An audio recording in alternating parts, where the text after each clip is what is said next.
आज टेस्ट होगा आपकी तैयारी का। ये है क्लास 10 के ओरिजिनल PYQ।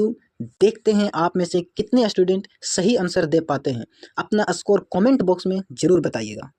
इस वीडियो में हमने सिर्फ बायोलॉजी के क्वेश्चन शामिल किए हैं। आपको पता होना चाहिए फिजिक्स, केमिस्ट्री, बायोलॉजी तीनों से क्वेश्चन पूछे जाते हैं, लेकिन सबसे ज़्यादा क्वेश्चन बायोलॉजी से पूछा जाता है। तो चलिए आज का टेस्ट करते हैं स्टार्ट पूरे जोश जुनून के साथ। आज का पहला क्वेश्चन आपके सामने है। वीडियो के अंत में हमने एक क्वेश्चन किया था, भोजन का पूर्ण पाचन कहाँ होता है, जिसका आंसर प्रियंका रानी ने दी है, जो बिल्कुल सही है। बहुत अच्छा। तो चलिए आज का क्वेश्चन शुरू करते हैं। पीत रस का स्राव होता है छोटी आंत द्वारा, यकृत द्वारा, अग्नाशय द्वारा, ग्रहणी द्वारा। इसका राइट आंसर है यकृत द्वारा। मनुष्य, बिल्ली तथा चमगादड़ के अग्रपाद हैं।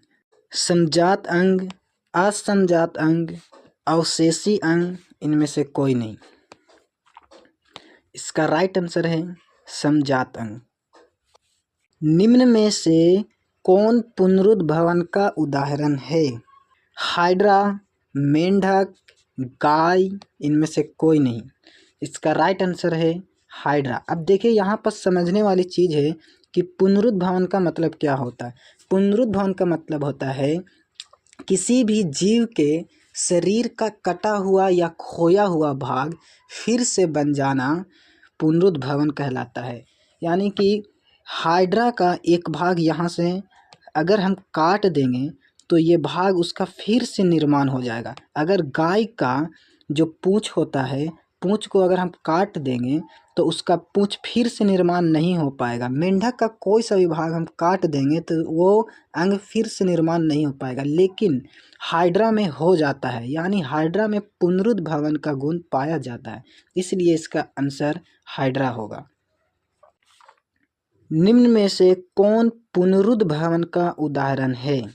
हाइड्रा, मेंढक, गाय, इनमें से कोई नहीं। तो इसका राइट आंसर हो जाएगा हाइड्रा।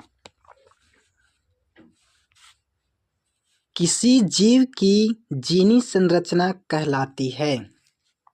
जीनोटाइप, फिनोटाइप, विभिन्नता, आनुवंशिकता। तो इसका राइट आंसर है जीनोटाइप।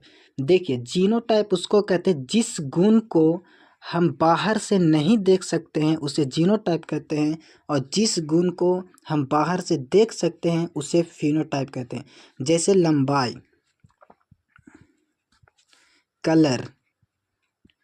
किसी भी जीव को हम देख सकते हैं कि उस जीव का कलर कैसा है, काला है, लाल है। किसी भी जीव को हम देख सकते हैं वो कितना लंबा है। तो ये गुण जो है लंबाई, कलर, ये सब जो गुण है हम बाहर से देख सकते हैं।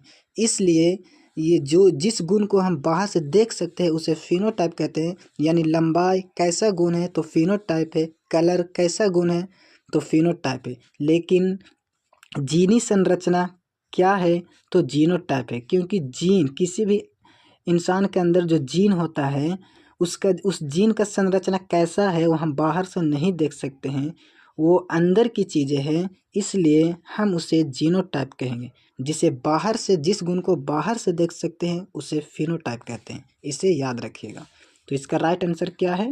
जीनोटाइप। रक्त का लाल रंग निम्नलिखित में से किस प्रोटीन की उपस्थिति के कारण होता है? Heparin, haemoglobin, thrombin, fibrinogen. तो इसका राइट आंसर हो जाएगा हीमोग्लोबिन। क्लोरोफिल वर्णक का रंग होता है काला, पीला, नीला, हरा। तो इसका राइट आंसर हो जाएगा हरा। दांत का कठोरतम भाग है डेंटाइन, इनामेल, मज्जा गुहा, केनाइन। इसका राइट आंसर है इनामेल। ये दांत का सबसे कठोरतम भाग है, सबसे कठोरतम भाग है, और ये दांत की ऊपरी परत में पाया जाता है। और ऊपरी परत में पाया जाएगा तो जाहिर सी बात है कि कठोर रहेगा ही। अगर कठोर नहीं रहेगा तो कोई भी चीज़ हम खाएंगे तो दांत टूट सकता है। इसलिए दांत के सबसे ऊपरी परत कठोर होता है और उसका नाम इनामेल है। थायरोक्सिन हार्मोन के संश्लेषण में किसका होना आवश्यक है? Chlorine, iodine, manganese, iron. तो इसका राइट आंसर है आयोडीन। अपघटक का उदाहरण है गाय, कवक, बाघ, घास। तो इसका राइट आंसर है कवक। पृथ्वी पर ऊर्जा का मुख्य स्रोत है कोयला, लकड़ी, पानी, सूर्य। इसका राइट आंसर है सूर्य।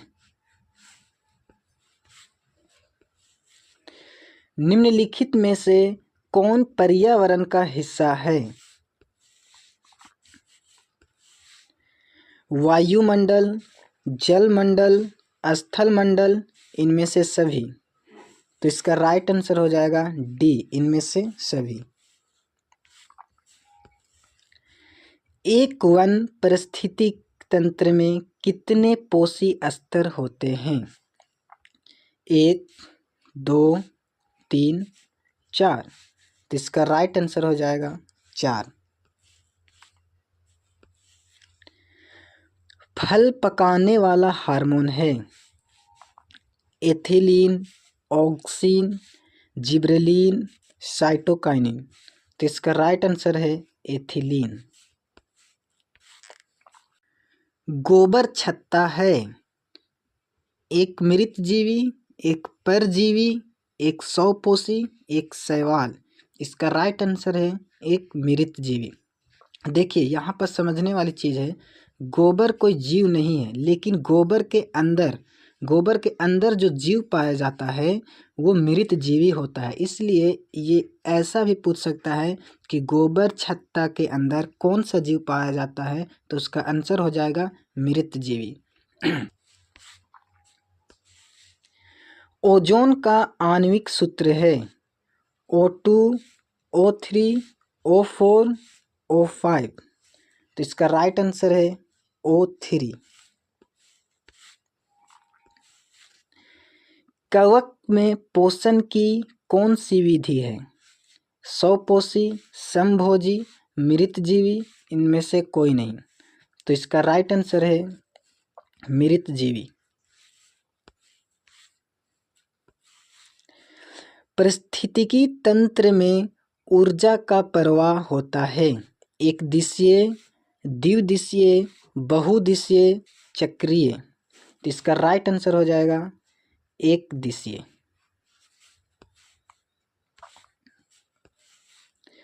मानव हृदय में कितने कोष्ठ पाए जाते हैं?